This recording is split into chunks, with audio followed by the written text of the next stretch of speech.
Muy buen día a todos. Nuevamente agradezco al Instituto Potosino de Bellas Artes por estar nuevamente esta tarde con ustedes. Quiero comentarles ahora sobre un tema que me parece interesante y que en el último video lo dejé, digamos, incompleto, que sería el arte y la pandemia. Puede ser que hay gente que diga que hablar de arte durante un periodo de pandemia pues puede ser un poco cruel, pero realmente si uno revisa nuestra historia en Occidente, por lo menos en Occidente, nos vamos a dar cuenta que el arte y la pandemia van juntos. En muchas de las pandemias que han pasado por la parte occidental, de Europa occidental y de América Latina.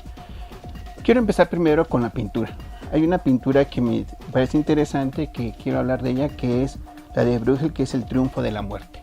Ustedes la pueden encontrar en el Museo del Prado y realmente podemos ver en esta pintura diversas formas en que la muerte ha triunfado, por lo menos en el occidente, y entre ellas obviamente la pandemia.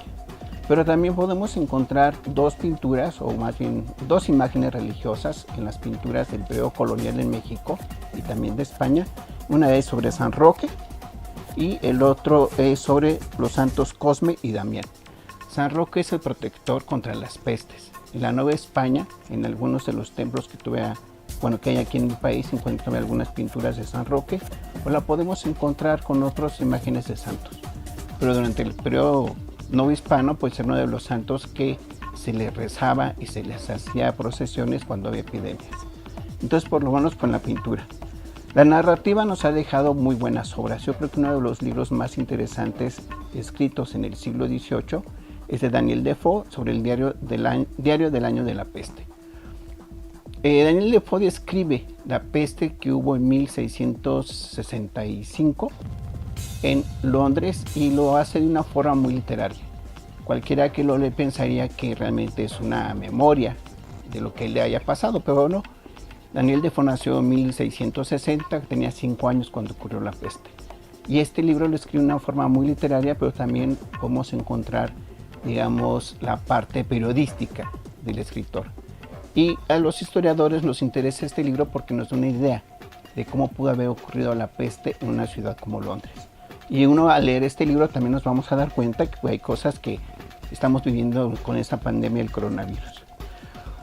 Otro de los libros que es interesante leer es el libro de Albert Camus, que se llama La peste, que habla sobre cuando llega la peste a la ciudad de Orán, en el norte de Argelia, y que cuando uno lo ve, o más bien cuando lo lee, y cuando empieza a hablar sobre las ratas que aparecen muertas en el edificio y en la ciudad, uno inmediatamente sabe que es la peste.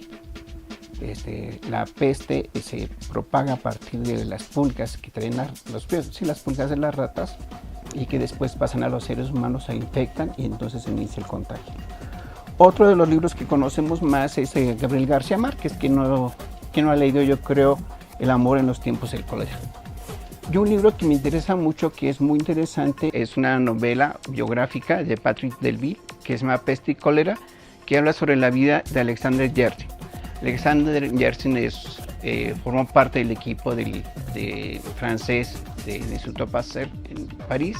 Después se va a la zona de Indochina y hace un importante trabajo sobre las epidemias en esta zona del mundo. Y a partir de él, que describe realmente el causante del cólera, de la peste, el virus lleva su nombre.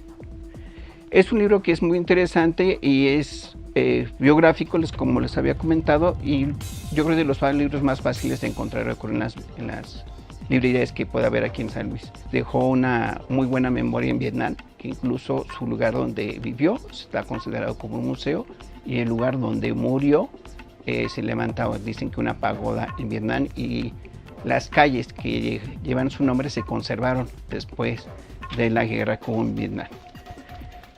Muy bien. Otras de las formas que hay dentro del arte tiene que ver con la escultura.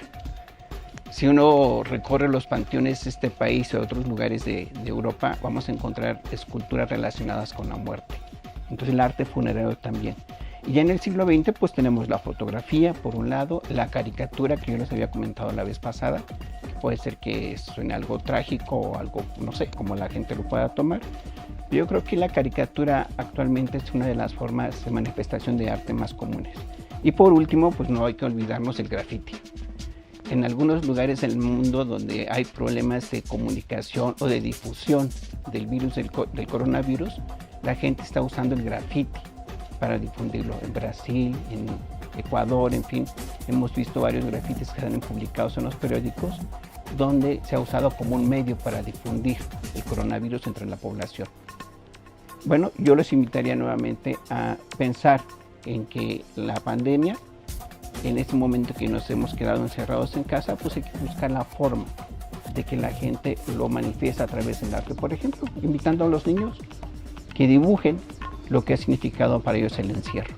No deja de ser una manifestación artística. Muchas gracias.